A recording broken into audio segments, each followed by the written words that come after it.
அப்புறம் பார்த்தா முக்கியமா எல்லாருமே தெரிஞ்சிக்க வேண்டிய எல்லாருக்குமே ஆச்சரியமான விஷயமா இருக்கக்கூடிய கொளத்தூர்ல ஸ்டாலின் நின்ன தொகுதியான அந்த தொகுதியிலேயே ஸ்டாலினை தோக்கடிச்சிருக்காங்க விஎஸ் பாபுன்னு ஒருத்தர். ஸோ அந்த வீடியோ தான் இப்போ போயிட்டு இருக்கு. என்னன்னா ஸ்டாலின் அவர்கள் வந்து காங்கிரஸ் கிட்ட சீட் ஷேர்லாம் முடிச்சுட்டு கார்ல ஏறுறப்போ ஒரு கையில வச்சு இப்படி ஒரு சைகை காட்டுவார்ல, அது வந்து கார்ல ஏறுறப்போ பண்ண வந்து பயங்கரமா வைரலா போயிருச்சு.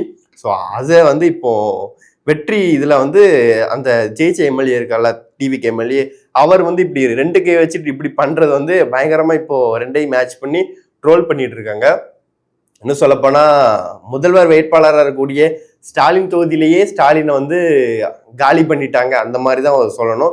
ஸோ அப்படி ஒரு விஷயமா தான் இப்போ நடந்துகிட்டு இருக்கு.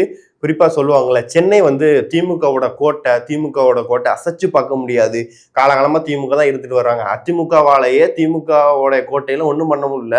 இவர் வந்து என்ன பண்ண போறா அப்படின்னாங்கல்ல, இப்போ மெஜாரிட்டியா அதிகமா திமுகவோட கோட்டையா இருக்கக்கூடிய சென்னையில கால் வச்சு ஒரு ஆட்டி இருக்காரு. அந்த மாதிரி ஒரு விஷயமா தான் இன்னைக்கு இப்ப நடந்திருக்கு.